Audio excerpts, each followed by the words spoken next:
Grass fire na irehistro sa pamitisan kan Bulkang Mayon sa Albay. Mantang sarong-harong sa Bulan Sorsogon, nasulo. May report si Rosie Nieva.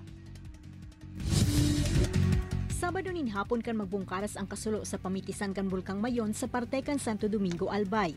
Huli sa mainit na panahon, nagpadagos ang kalayo kung sa inay deklarar ang fire out bang ginakan aldaw ning Domingo. Kabalis sa mga nasulo ang mga duot asin puunin kahoy sa haros sarong ektaryang daga.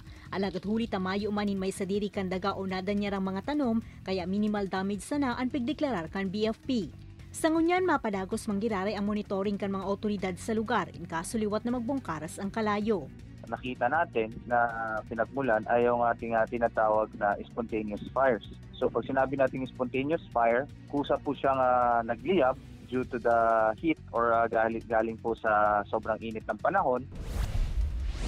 Sa Bulan Sorsogon, sarong insidente maning kasulo ang nagbungkara sa sarong-harong sa barangay San Vicente. Sigun sa report, sa ikaduwang eskalon kan harong nagpuonan kalayo asin pigtutubudang an linya kan kuryente an pigikanan kaini.